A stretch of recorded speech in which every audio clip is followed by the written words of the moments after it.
Continuing the tour of my back garden, this is my favorite tree. This is a desert museum, Palo Verde. I love this tree. I love its branch architecture. I love it when it blooms in late spring or early spring in this case. It provides filtered shade to the plants below and just something that I really, really enjoy.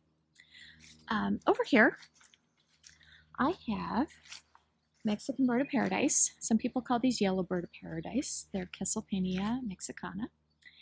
And they either grow as tall shrubs or small trees. I have three. This one is absolutely enormous. I've never seen one that big. And it does quite well in my garden. It is about 16 years old and doing great. Underneath, I am often given plants by growers throughout the country to test in my garden to see how well they do.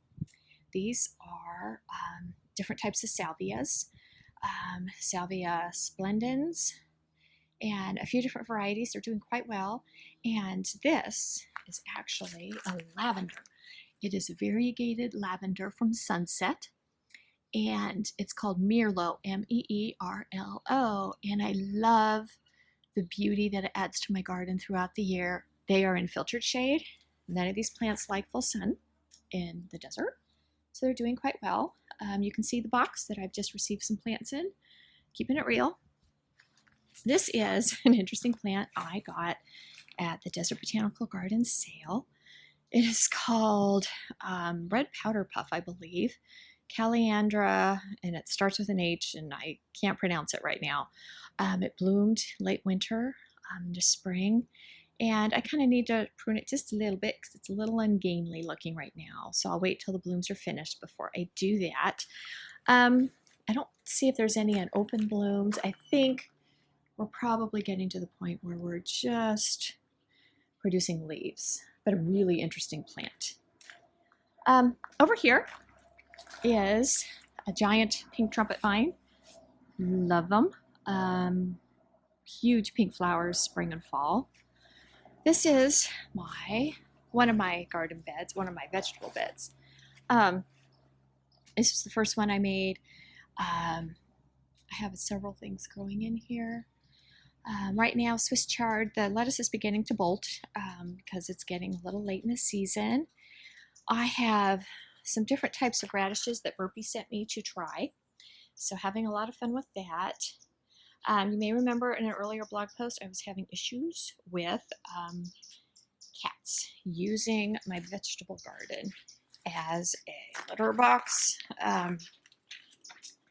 And so I planted some rue, which is in the foreground here. Mixed success. They're still kind of digging around in there, and I'm hoping if the rue gets big enough that they will stop.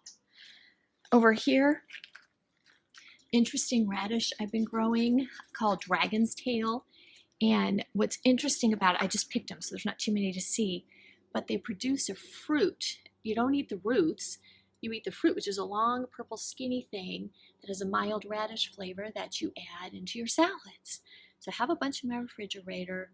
And again, it's from Burpee, and it's called Dragon's Tail Radish.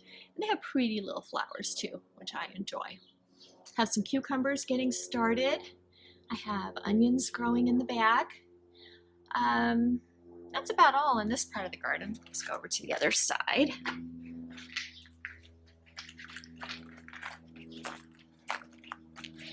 Over here, this is a different type of radish. I don't remember the name offhand.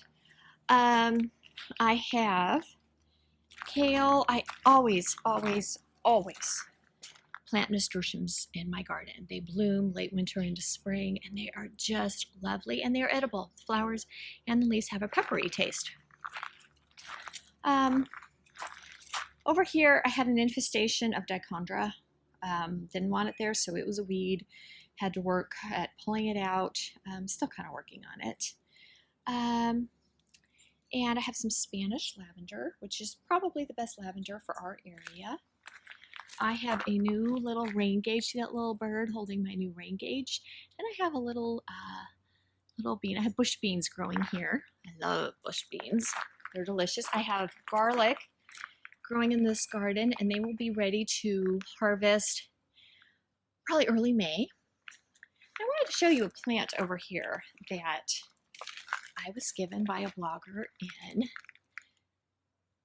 Oregon, of all places. And this is pinkwood sorrel, and it does really wonderfully in my garden. It blooms fall, winter, and spring, and then in the summer it dies back to the ground only to rise back up again. So I put it in my vegetable garden where it would have fertile soil and receive a little extra water. So that does really well. So that's this part of the garden, and we'll go ahead and take a look at the other.